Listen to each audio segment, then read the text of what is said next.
Hello mga kumari, kamusta naman kayo dyan? So for today's video mga mari, magluto po tayo ngayon ng chicken hamonado. So kapon nga po nagmarinate po ako ng buong manok para mas malasa po ang ating chicken. So kinabukasan po nag-fry po ako ng bawang sibuyas. Nilagay ko po ang ating manok, pinag-golden brown ko po siya side by side para maging magandang kanyang texture mga mari. Texture? So nag-add po ako ng toyo, paminta, laurel at syempre ang ating pamalakas ng pineapple. Isabay mo na rin yung sabaw ng pineapple mga mari para mas lalong sumarap ang ating chicken hamonado.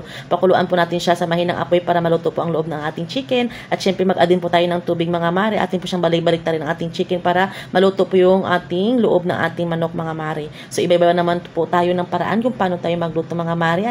So share ko lang din po sa inyo mga mare. Hindi na po ako nag-add ng sugar. Hindi rin po ako nag-add mga mare ng kahit magic sarap dahil malasa na po ang ating hamonado dahil po sa ating ginamit na pineapple mga mare.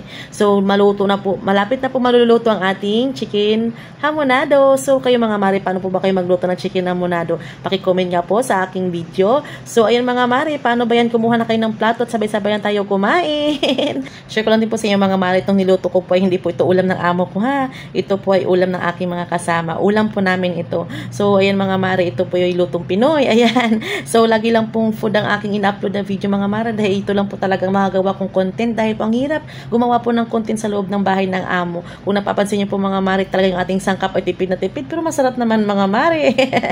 Kayo ba mga mare, paano ba kayo magluto niyan mga mare? Alam ko ang iba gumagamit ng Sprite. Pero syempre, iba naman po tayo ng paraan kung paano magluto. O paano ba yung mga mare, luto na po ang ating chicken at nakita nyo naman po ang kanyang sabaw medyo malapot na. Uy, katamis-tamis po ng ating chicken na munado dahil po sa ating pineapple. O paano ba yung mga mare, hanggang dito na lang muna ang aking cooking show. Cooking show. Paano ba yung mga mare, hanggang dito muna aking mini vlog at see you in my next mini vlog. Bye!